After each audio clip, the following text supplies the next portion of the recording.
नमस्कार साथियों, आप सभी को प्यार भरा नमस्कार। मैं आपका अपना होस्ट एंड दोस्त विंडो खोल दे। मैं आपका अपना होस्ट एंड दोस्त मनोहर लाल आप सभी का स्वागत करता हूं आपके अपने YouTube channel RS online classes पर। तो आइएगा, आज हम बात करेंगे राजस्थान के इतिहास की क्लास। हमारी आज पहली क्लास रहेगी और इस क्लास के अंदर आगामी जो 21 तारीख को द्वितीय श्रेणी शिक्षक भर्ती होने जा रही है, उसका जो एग्जाम होने जा रहा है, तो ये आज की क्लास है विशेष तौर पर उनके लिए महत्वपूर्ण रहेगी। तो क्लास को जरूर देखिएगा, रामबाण आपके लिए साबित होने वाली है। और 21 से पहले पूरी मेरा जितना मेरा प्रयास रहेगा, मैं 100% आपको पूरे का पूरा सिलेबस मेरा 4 घंटे की क्लास लेकर आपको पूरा सिलेबस एक बार YouTube पर करवा दूंगा। और जहां से लगभग जो आपका जीके के क्वेश्चन आने की पूरी संभावना रहेगी, तो एक बार जीके की क्लास जरूर देखकर जाना साथियों।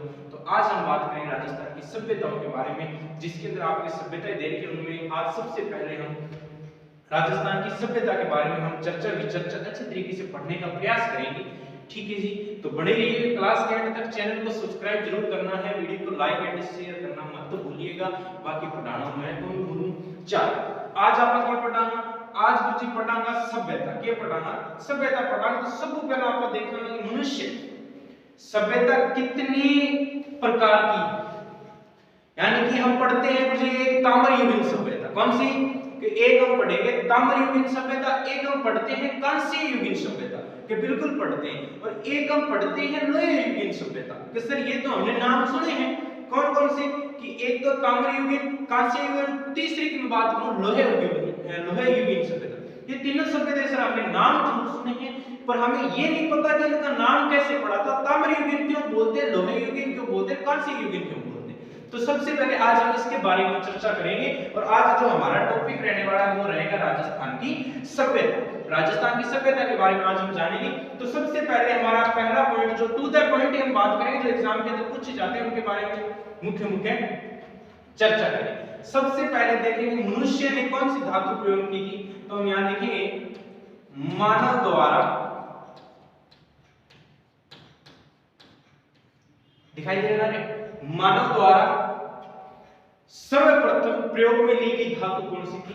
तो मानव द्वारा सबसे पहले अपने शॉर्टकट में चलेंगे जी, और क्योंकि हमें याद रखना है और समझना है बात को। ठीक है, रट्टा नहीं मारना है आपन, कोई छठी सातवीं वाला टापर कोनी जगह रट्टा मार लेना, आपन की करना है, समझना है। तो सर्वप्रथम मनुष्य प्रयोग में जो की धातु ली, वह धातु किसी, तो सर्वप्रथम मानव द्वारा प्रयोग में धातु ली गई वो थी तांबा।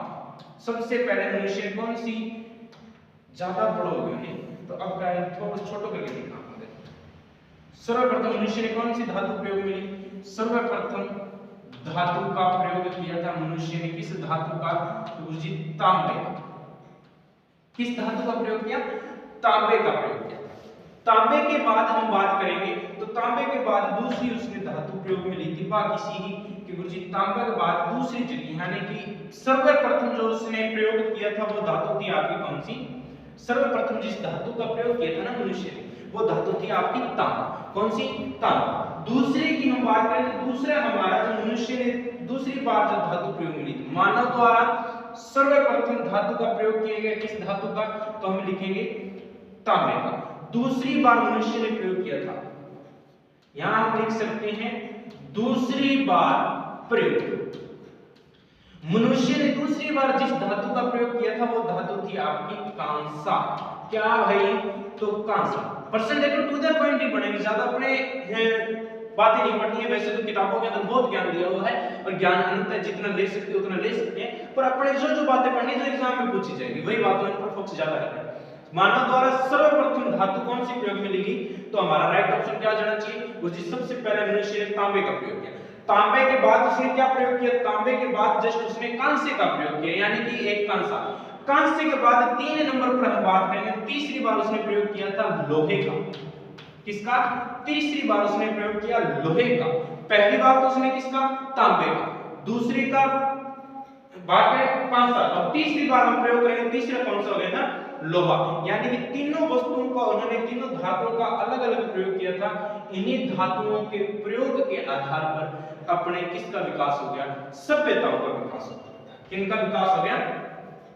इन्हीं के आधार पर अगर हम बात करें, इन्हीं के आधार पर सभ्यता का विकास हो गया था। और सभ्यता का काल कितने में बांट दिए गए? 3 प्रकार की सभ्यताएं बांट दी। कितने प्रकार की? 3 प्रकार की। 3 प्रकार की कौन कौन सी? वो देखो, सबसे पहले देखो, जिस काल में मनुष्य ने, जिस काल में मनुष्य यानी जब उसने तांबे का प्रयोग करना शुरू किया था ना, तो उस सभ्यता, उस काल को कहा गया ताम्रयुगीन सभ्यता। जिस समय मनुष्य ने तांबे का प्रयोग करना शुरू किया उसे उसने क्या कहा? ताम्रयुगीन सभ्यता। राजस्थान की सभ्यता, सर्वप्रथम मनुष्य ने प्रयोग में धातु ली तांबा। जिस समय तांबा ली थी यानी कि उस समय जब उसने तांबे का प्रयोग करना शुरू किया था, जो सभ्यता, जो काल था, उस काल को क्या कहा गया? ताम्रयुगीन। ठीक है। उसके बाद उसने, जब बात करेंगे हम किसकी, कि मनुष्य ने जब कांसे का प्रयोग करना शुरू किया, किसका? कांसे का प्रयोग करना शुरू किया, तो उस सभ्यता को नाम दे दिया था हमने कांस्ययुगीन सभ्यता। एक तो कौन सी सभ्यता? ताम्रयुगीन सभ्यता। और एक हमने जिस समय या जिस काल के अंदर उसने कांसे का प्रयोग किया था उसे नाम दे दिया गया था कांस्ययुगीन सभ्यता। क्या नाम दे दिया भाई? तो हम लिख देंगे कांस्ययुगीन। फिर हम बात करें तीसरा, तीसरे में उसने क्या किया था? जब उसने लोहे का प्रयोग करना शुरू किया तो उस समय को कह दिया गुरुजी लोहे युगीन सभ्यता। क्या? लोहे युगीन सभ्यता। तो मनुष्य ने, प्रश्न यहां से देखो टू द पॉइंट ही बन रही है, एग्जाम के अंदर सीधे पूछने की संभावना है। सबसे पहले पूछ ले कि मनुष्य ने प्रयोग में कौन सी धातु सबसे पहले प्रयोग में ली, तो मानव द्वारा प्रयोग में ली गई सबसे पहली धातु थी वो थी तांबा। दूसरी बार उसने प्रयोग किया था कांसे का। तीसरी बार उसने प्रयोग किया था लोहे का। तो ये इसका थोड़ा सा जल्दी से स्क्रीनशॉट ले लीजिए, फिर हम आगे की ओर बढ़ते हैं।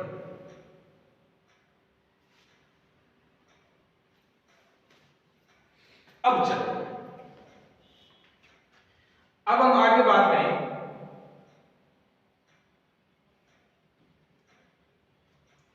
हमने कितने प्रकार की सभ्यताएं पढ़ी? 3 प्रकार की सभ्यता देखी। कौन कौन सी थी? एक हमने देखी ताम्रयुगीन सभ्यता, और एक हमने देखी थी कांस्ययुगीन सभ्यता। एक कौन सी? ताम्रयुगीन सभ्यता। एक हमने देखी कांस्ययुगीन सभ्यता और एक हमने देखी कौन सी? लोहयुगीन सभ्यता। ताम्रयुगीन सभ्यता, कांस्ययुगीन सभ्यता और लोहयुगीन सभ्यता। ताम्रयुगीन सभ्यता, कांस्ययुगीन सभ्यता और लोहयुगीन सभ्यता। इन तीनों सभ्यताओं ने आपने पढ़ा था कालक्रम। अब चलो, जो ताम्रयुगीन सभ्यता और कांस्ययुगीन सभ्यता थी, इसका सर्वप्रथम देखो यहां से 2 प्रश्न बनेंगे। ताम्रयुगीन सभ्यता और कांस्ययुगीन सभ्यता से सर्वप्रथम बात करें तो 2 प्रश्न बनने की संभावना है। चलिए, सबसे पहले तो बनेगा कि सर्वप्रथम ताम्रयुगीन सभ्यता व कांस्ययुगीन सभ्यता का सर्वप्रथम विकास, यानी कि सबसे पहले विकास कहां हुआ, और अब पूछ रहे उसके बाद वर्तमान के अंदर विकास कहां हुआ है। बस ये 2 प्रश्न बनने की यहां से पूरी संभावना है। शिक्षक भर्ती सेकेंड ईयर द्वितीय श्रेणी जो भर्ती है 21 साल, उसमें बढ़ने की संभावना है। ताम्रयुगीन और कांस्ययुगीन सर्वप्रथम विकास हम बात करेंगे कहां हुआ था, तो ताम्रयुगीन और कांस्ययुगीन सभ्यता का वर्तमान में विकास कहां हुआ। तो सर्वप्रथम अगर हम बात करें तो ताम्रयुगीन सभ्यता का विश्व में मेसोपोटामिया के अंदर हुआ था। मेसोपोटामिया में विश्व में सर्वप्रथम क्या हुआ था? सभ्यता का विकास हुआ। अगर हम बात करें वर्तमान में इस सभ्यता का विकास कहां हुआ है, तो वर्तमान में इस सभ्यता का जो विकास हुआ है वो हुआ ईरान। कहां हुआ है? तो हम लिख देंगे वर्तमान के इस सभ्यता का विकास हुआ है ईरान। ताम्रयुगीन कांस्ययुगीन सभ्यता का सबसे पहले पूछ लिया जाए विकास कहां हुआ, तो हमें याद रखना है विश्व के अंदर मेसोपोटामिया में। ठीक है, और वर्तमान में पूछ रहे तो हमें ध्यान रखना है कहां हुआ है वर्तमान के अंदर? ईरान। गलत एक क्वेश्चन भी नहीं कर आना है, एक बात बताऊंगा, टू द पॉइंट बताऊंगा। एग्जाम में आने की पूरी संभावना रहेगी। एक बार क्लास देखकर जरूर जाना आप, और आपके लिए रामबाण साबित होगी। एक बार इसको थोड़ा सा रिपीट कर लेंगे, फिर अपने देखते हैं। सबसे पहले मानव द्वारा प्रयोग में धातु कौन सी? तांबा। दूसरी बार उसने क्या प्रयोग किया? कांसा। तीसरी बार हम बात करें, तीसरी बार उसने क्या प्रयोग लिया था? लोहा प्रयोग लिया था। जिस समय में तांबा प्रयोग में लिया, उस समय को उसने क्या कहा? ताम्रयुगीन सभ्यता। फिर दूसरी बार उसने कांसे का प्रयोग किया था तो उसे कहा गया कांस्य युगीन सभ्यता। तीसरी बार उसने क्या किया, लोहे का प्रयोग किया तो उसे लोहे युगीन सभ्यता कहा गया। और सर्वप्रथम ताम्र युगीन में कांस्य युगीन सभ्यता का विकास हुआ था कहां पर, मिस्र में, मेसोपोटामिया में। और वर्तमान के अंदर हम बात करें तो वर्तमान में इसका विकास हमें कहां देखने को मिलता है, ईरान के अंदर। ठीक है, चलो जी, अटता है कोई दिक्कत को नहीं, किसी प्रकार की कोई दिक्कत नहीं। उसके बाद देखो हम क्वेश्चन की बात करते हैं, थोड़ा सा इसका स्क्रीनशॉट ले लीजिए फिर हम देखेंगे।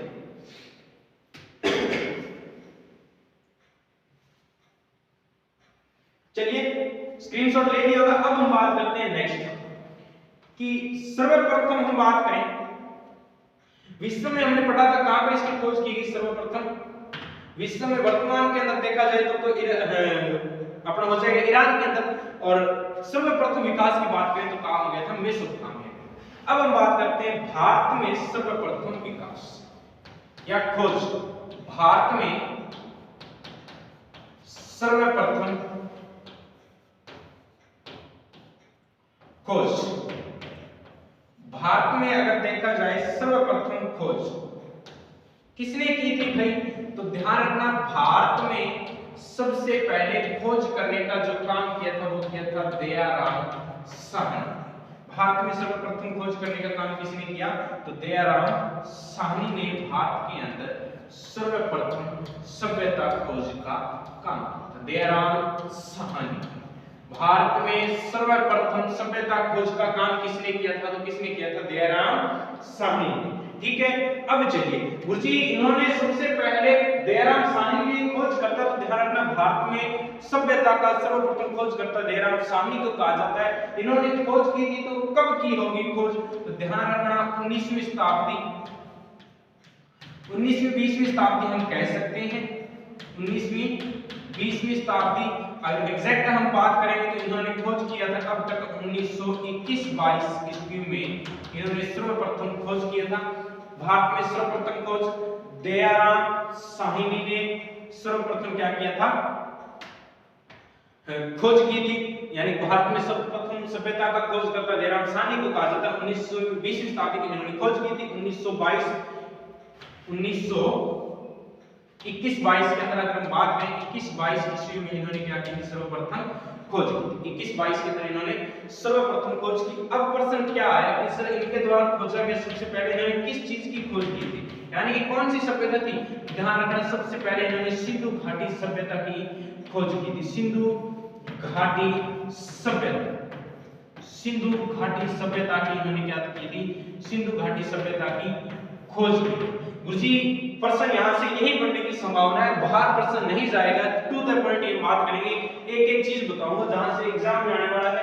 वैसे तो बातें बहुत है पर अपने बात वही पढ़ेंगे क्योंकि अपने पास टाइम बहुत कम रहा है। पर एक एक चीज को देख लेंगे जो एग्जाम के अंदर आने की पूरी संभावना है और 100% जहां से क्वेश्चन आता है। बस बने रहिए क्लास के अंत तक, चैनल को सब्सक्राइब जरूर करना, वीडियो को लाइक और शेयर जरूर कीजिएगा। भारत में सर्वप्रथम खोज की बात करें तो हम किसको कहेंगे, दयाराम साहनी को 19वीं 20वीं शताब्दी के अंदर इन्होंने खोज की थी। और खोजेगा यानी कि सर्वप्रथम इन्होंने कौन सी सभ्यता खोजी थी, तो हम लिख सकते हैं सिंधु घाटी सभ्यता। ठीक है, उसके बाद चलो 1922 के अंदर हमने बात करें, 1922 में इन्होंने एक सभ्यता और हमें पता चला था जिस सभ्यता का नाम था हड़प्पा सभ्यता। 1922 के अंदर हड़प्पा सभ्यता का हमें पता चला था। 1922 में बताया जाता है हड़प्पा सभ्यता का हमें पता चला। ठीक है, तो इसका जल्दी से स्क्रीनशॉट ले लीजिए फिर हम आगे बात करते हैं।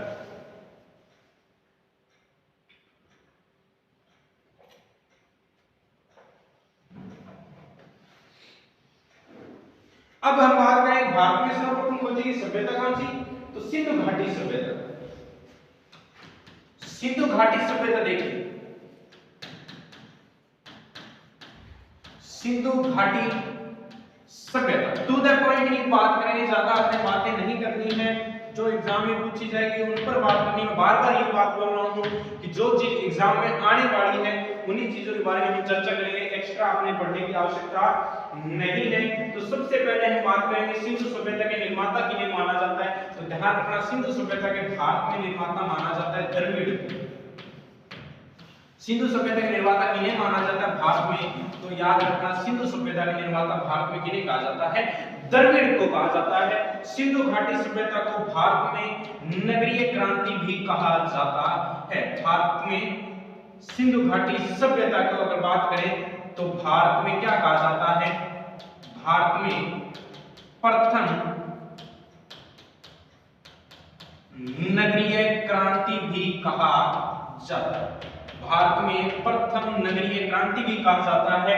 निर्माता किसको माना जाता है, द्रविड़ को माना जाता है। मोस्ट इंपोर्टेंट बात है क्योंकि ये ही क्वेश्चन बहुत बार पूछा गया है। और भारत में प्रथम नगरीय क्रांति, ध्यान रखना, तो किस सभ्यता को कहा गया है, सिंधु घाटी सभ्यता के बारे में कहा जाता है कि भारत में प्रथम नगरीय क्रांति कहा जाता है। अगर ये नगर और प्रधान सभ्यता थी। उसके बाद और बात करें तो इस सभ्यता से संबंधित सर्वाधिक स्थल कहां खोजे गए थे, तो सर्वाधिक स्थल की हमें बात करनी है कि सिंधु घाटी सभ्यता से संबंधित जो सर्वाधिक स्थल खोजे गए थे वो खोजे गए थे कहां से, गुजरात से खोजे गए थे। सर्वाधिक स्थल कहां से खोजे गए, सिंधु घाटी सभ्यता से संबंधित तो सर्वाधिक स्थल खोजे गए थे गुजरात से। ठीक है, तो ये थी मुख्य मुख्य थोड़ी सी अपने बात पढ़ी थी। अब अपने राजस्थान के अकॉर्डिंग देखेंगे राजस्थान कौन कौन सी सभ्यताएं हैं उनके बारे में हम चर्चा करने वाले हैं। तो बने रहिए क्लास के एंड तक, चैनल को सब्सक्राइब जरूर करना है, वीडियो को लाइक और शेयर जरूर कीजिएगा। और अब हम बढ़ेंगे नेक्स्ट जो सभ्यता है, तो अब हम बात करेंगे कालीबंगा सभ्यता के बारे में कि किस जिले में है, किस नदी के किनारे बसी हुई है, शाब्दिक अर्थ क्या होता है, कहां से प्रश्न कालीबंगा लेकर आती है अपने एग्जाम के अंदर, तो उनके बारे में आज हम चर्चा करने वाले हैं। बस विश्वास करके बने रहिएगा और एक बार वीडियो को जरूर देखकर जाइएगा। एग्जाम के अंदर 100% आपको क्वेश्चन देखने को मिलेंगे, गारंटी के साथ कहता हूं। चलिए आज हम बात करें कालीबंगा सभ्यता के बारे में। सबसे पहले हम कालीबंगा सभ्यता की आज पढ़ेंगे स्थिति, जितनी आज हो पाती है उतनी कालीबंगा सभ्यता को आज हम पढ़ेंगे। पूरी कोशिश रहेगी, पूरी आपको करवाकर छोड़ूंगा आज। तो सबसे पहले हम देखेंगे कालीबंगा सभ्यता का जिला कहां पर है, किस जिले के अंदर ये रहती है। तो भाई इस तरीके से करके हम एक छोटा सा क्या बना लेंगे, एक छोटा सा राजस्थान बना लेंगे। क्या बना लेंगे जी, एक छोटा सा राजस्थान बना लेंगे। यहीं से मैं बात करूं कि यहाँ ऊपर एक दो जिले पड़ते हैं, क्या पड़ते हैं जी, तो हम लिख देंगे दो जिले पड़ते हैं गुरुजी। एक का नाम तो हमारा क्या हो जाएगा, गंगानगर हो जाएगा। क्या हो जाएगा जी, एक का नाम गंगानगर हो जाएगा। दूसरे की हम बात करेंगे, दूसरा कौन सा हो जाएगा, एक हमारा हो जाएगा जी हनुमानगढ़। कौन सा हो जाएगा, हनुमानगढ़। एक गंगानगर, दूसरा हनुमानगढ़, दो जिले हो जाएंगे। सर जी इस क्षेत्र के अंदर हम बात करेंगे ना, क्या बात करेंगे इस क्षेत्र के अंदर, इस क्षेत्र में अगर हम बात करेंगे तो यहाँ से एक नदी गुजरती है यूं करके। क्या गुजरती है, एक यूं करके हम देखेंगे तो एक नदी गुजरती है, बहुत ही प्यारी सी नदी है ये। और अगर हम बात करें तो गंगानगर और हनुमानगढ़ के लिए तो लाभदायक बहुत मानी जाती है। बस इतनी सी नदी बनानी है, इस नदी को यूं थोड़ा सा समझना है, ज्यादा तक कुछ नहीं देखना है। ठीक है, अब गुरुजी ये नदी देखनी है, यानी कि एक नदी निकलती है, इस नदी का नाम है क्या, तो हम लिख लेंगे सर गंगानगर व हनुमानगढ़ से एक नदी गुजरती है, उस नदी का नाम हो जाएगा घग्गर नदी। कौन सी, घग्गर नदी। अब देखो मैं एक यहाँ जिला लिखता हूँ, कौन सा, वो जिला आ गया हनुमानगढ़। जय हनुमान वीर बजरंगी, पेपर में पास कर देना, ना कोई मेरे घर आए तंगी। तो जिला कौन सा, हनुमानगढ़। जिला कौन सा हो जाएगा, हनुमानगढ़। अब हमें बात करनी है क्या, कालीबंगा सभ्यता पढ़ने, तो जिला एक हमारे पास स्पष्ट हो चुका है, कौन सा, कि कालीबंगा सभ्यता है वो हनुमानगढ़ जिले के अंदर है। अगर हम बात करेंगे किस नदी के किनारे है, तो हमें ध्यान रखना है यहाँ से एक नदी गुजरती है, उस नदी का नाम मैंने अभी बताया कि नदी कौन सी है हमारी, ये नदी हो जाएगी जी घग्गर नदी। कौन सी नदी, घग्गर नदी। तो ये जो कालीबंगा सभ्यता है किस नदी के किनारे विकसित है, तो यहाँ हम बात करेंगे कालीबंगा सभ्यता घग्गर नदी के बाईं तरफ यहाँ पर एक सभ्यता विकसित है, उस सभ्यता का नाम है वही कालीबंगा।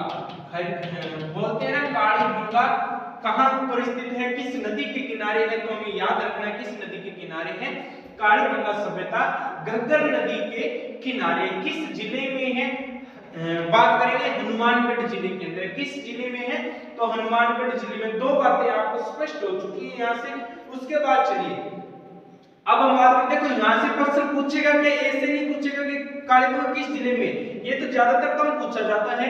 कालीबंगा से ये पूछा जाता है कि घग्गर नदी के किनारे स्थित है, घग्गर नदी के किस तरफ में है, तो हमें ध्यान रखना है घग्गर नदी के ये बाईं तरफ में है। घग्गर नदी के किस ओर है, बाईं ओर स्थित है कालीबंगा सभ्यता। फिर हम बात करेंगे गुरुजी कालीबंगा सभ्यता का शाब्दिक अर्थ क्या है, जिला हमें पता चल चुका है शाब्दिक।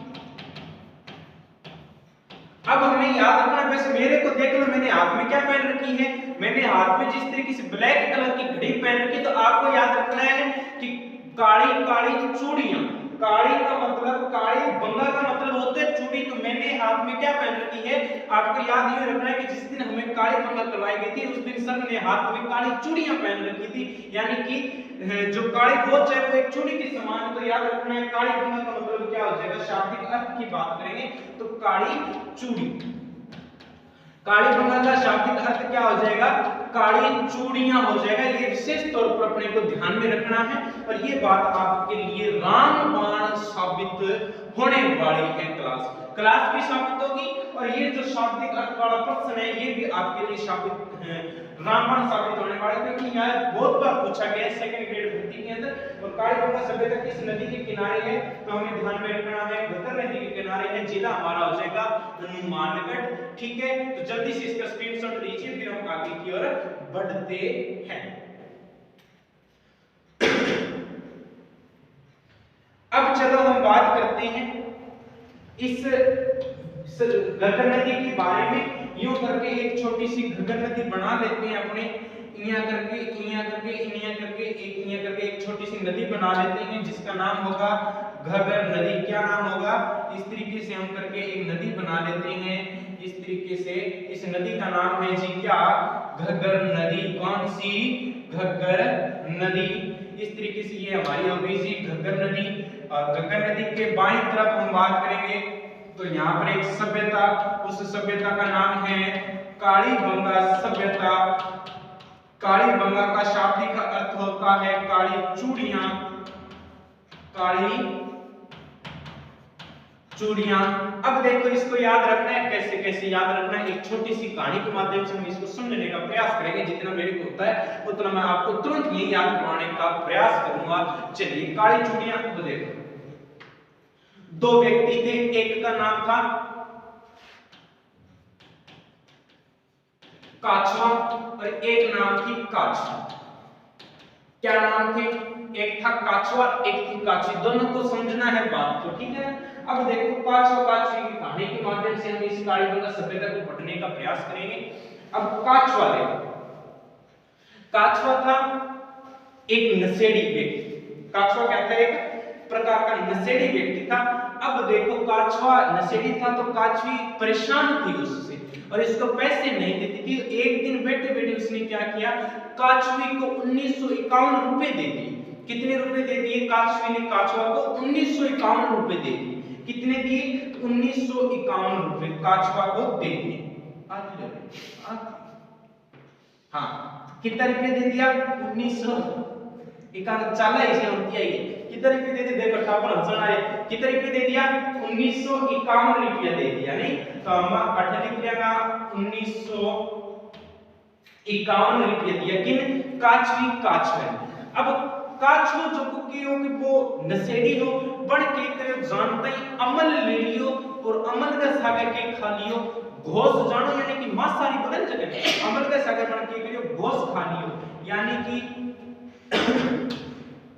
1951 के तो बात में समझ नहीं है। 1951 में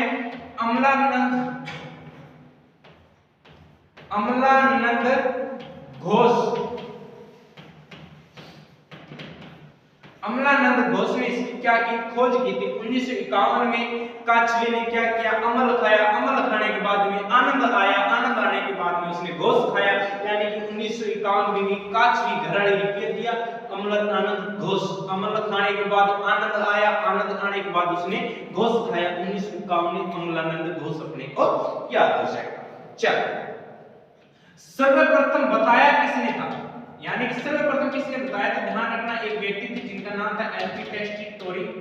एलपी टेस्टिटोरी ने इस सभ्यता के बारे में सबसे पहले बताया था। खोजकर्ता किनको माना जाता है, अमलानंद घोष को इसका सर्वप्रथम खोजकर्ता माना जाता है। अब देखो 1951 में, यानी कि 1951 रुपया दिया काछवे ने अमल, और काछवे के अमल खा लियो, आनंद आया, घोष खा लियो ना। अब जाओ, अब 1951 रुपये तो क्या वास्ते दिया था ना, जाने कोई सामान ले गया होगा वो जाके बाजार वास्ते सामान लेने के, पर नशेड़ी आपने ध्यान है कि पिए बिना रह जे कोनी तो पण की करे अमल गोस वगैरह जो भी नशो कर लियो नशो करे जो वापस घेरा आयो काछो घेरा आयो जो घेरा अंत तई काछ भी होगी लाल और जबकि पत्नी होए बिन बोले कि बीबी लाल यानी कि लाल गुण होगी बीबी लाल बीबी लाल होई बीबी इतनी लाल होगी कि बीबी के करियो थप्पड़ मारे बीबी के करियो बीबी लाल बी के करियो थाप मारियो यानी कि थापर बी के थापर बीबी की होगी लाल तो बी के मारियो थापर 1951 में अमलानंद घोष 1951 अमलानंद घोष ने तो क्या की थी इसकी खोज की थी विशेष तौर पर ध्यान रखना है 1951 में तो अमलानंद घोष ने खोज की थी और बीबी लाल यानी कि जी पांच हो गया तो बीबी की होगी लाल लाल हमने बी के पड़ी थपड़ानी पड़ी कितनी पड़ी वो मैं को निशान पड़ी के ही थपड़ानी पड़ी आधन ध्यान में रखनी ठीक है तो इनकी बात जल्दी से स्क्रीनशॉट लो फिर बाद फिर अपन देखना तापमान मला इंटरेस्ट आना है सबसे वीडियो पानी रुक गयो अब देखो अब बीबी लाल बी के थप्पड़ यानी कि बीबी लाल हो गए बी के थप्पड़ मारियो कि बाद में बिना 1969 रुपया देके खेड़ो छुड़ाए कितना रुपया देके 1969 रुपया देके खेड़ो छुड़ाए 1951 में देखो बात समझनी है कहानी में बात में सुनाना है इजी वे के साथ 1951 में अमलानंद घोष तो खोज करी पर उत्खनन यानी कि उत्खनन किसने किया था उत्खनन आपको ध्यान में रखना है बीबी लाल बी के थापर ने 1969 में यानी कि बीबी लाल बी के थापर के गिरे बीबी लाल होगी बी ने थप्पड़ मारे 1969 के अंदर थप्पड़ पड़ा था ठीक है 1969 रुपए देकर उसने पैसे देकर छुड़वाया था ठीक है उसके बाद हम बात करेंगे अब देखो 1952 फिर हम बात करेंगे कालीबंगा सभ्यता के बारे में सिंधु व हड़प्पा सभ्यता की तीसरी राजधानी कहा जाता है सिंधु व हड़प्पा सभ्यता की सिंधु व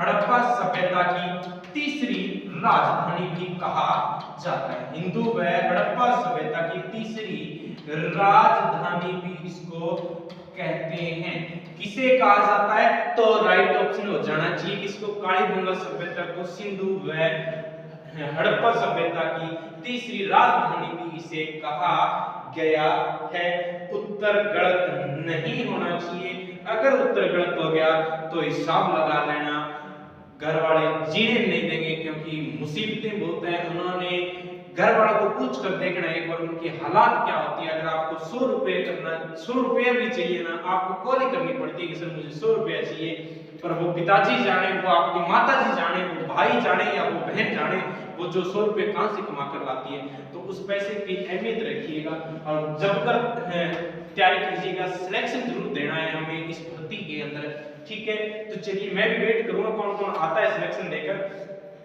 तीसरी राजधानी सिंधु हड़प्पा सभ्यता की उसके बाद देखो राजस्थान की सबसे प्राचीन सभ्यता भी यही है कि राजस्थान की सबसे प्राचीन सभ्यता भी कौन सी है तो राजस्थान की सबसे प्राचीन सभ्यता की हम बात करेंगे तो सबसे प्राचीन सभ्यता भी कौन सी हो जाएगी राजस्थान की सबसे प्राचीन जो सभ्यता है वो हो जाएगी अपनी कालीबंगा सभ्यता कौन सी कालीबंगा सभ्यता तो इनको जल्दी से स्क्रीनशॉट मार लो फिर बाद आप आगे और बात करें कि कुछ है आपने देखने मिल रहे हो कि कुछ कौन मिल रहे बिन बारे में आज अपन चर्चा करांगा तो जल्दी उठे वो स्क्रीनशॉट ले लो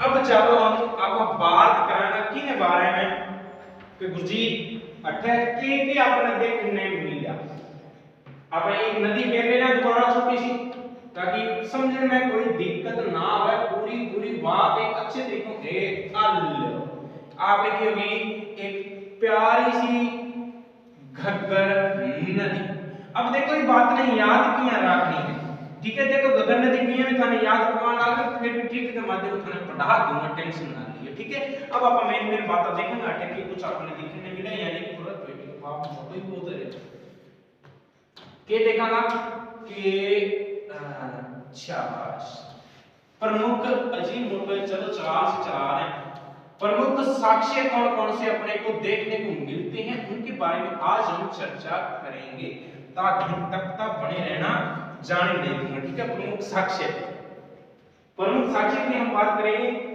तो सबसे पहले ये पटोपुर जी बुला दिया तो सारे प्रमुख साक्ष्य। हाँ, अब देखो काच भी कहानी चालन आ रही, बड़े ही अच्छे तरीके से कहानी बोलना चालन आ रही है अपनी। और कहानी बना के अंदर हुआ क्या था कि 1969 रुपए देकर बीबी लाल से काछुआ छूटा था। ठीक है, चलो अब उसको फिर भेजा एक दिन 100 रुपए देकर कि काछुआ जी जाओ पति परमेश्वर महाराज आज मेरे करवा चौथ का व्रत है, घर से कुछ बाजार से कुछ खाने के लिए। तो काछुआ जी ने तो वही फिर अपना अपना काम जरूर अमल कर लिया, आनंद लिया, गोश्त खाया। तो घर आए तो फिर बीबी ने देखते ही पहले तो बीबी थपड़ा काम से रहे, यानी पहला नाम थे कि मेरे और बीबी लाल हो गई, बीबी के थापड़ पड़या।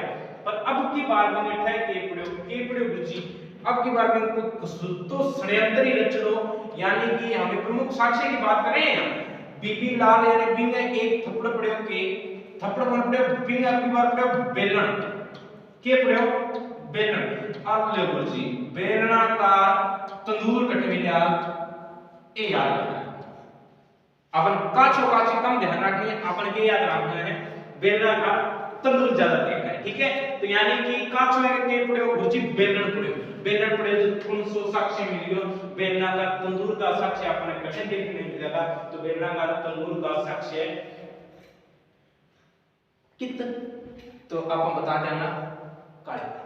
अब काछो बाज तो जान लारे मैंने के मुझे जान लारे बन थे के बाज जो कि गंदा पानी वाली नाली वाली कहां ऊंची हुए वो भी नाली पड़ी। ठीक है, नाली क्या नहीं पड़ी गुरुजी को जकी नाली है पड़ी नहीं, पर नाली लकड़ी की बनी, यानी कि लकड़ी की बड़ी नालियों के साक्ष्य, लकड़ी की पानी की नालियों के साक्ष्य, पानी की नालियों के साक्ष्य, नालियों के साक्ष्य भी हमें कहां से प्राप्त हुए हैं, तो हमें ध्यान में रखना है लकड़ी की नालियों के साक्ष्य भी हमें कहां से प्राप्त हुए हैं, तो वो हमें कालीबंगा सभ्यता से प्राप्त हुए हैं। अब आसपास का लोग आया बिन देखियो कि वो लकड़ी वाली नाली पड़े हैं, लकड़ी की नाली पता है क्या, पानी की नालियों के कारण है, नालियों के साक्ष्य पानी निकासी के लिए मिले थे। ठीक है, उसके बाद हम बात करें गांव वालों ने देखा कि बेचारा जो काछुआ है इन्हें घराड़ी इन बापड़े ने मारे, तो वहां आगे की गरीब बिन जिया भी घर बाहर काटे, घर बाहर नहीं जो पानी वाली नाली थी उस नाली से बाहर निकाला। अब घर लेके गए तो वो काछ भी फिर तैयार आकर बेलना लेके कि तेरे फिर पड़ेगी। तो गांव वालों ने समझाया कि ऐसे नहीं किया करते, तू ज्यादा ही करती है तो कोई सजा दे दे। तो कहे हाँ सजा जरूर मिलेगी इसे, क्या सजा जरूर मिलेगी, क्या मिलेगी सजा, सजा वो ये मिलेगी कि एक छोटा सा अपने यूं करके एक नाना सा यूं करके एक छोटा सा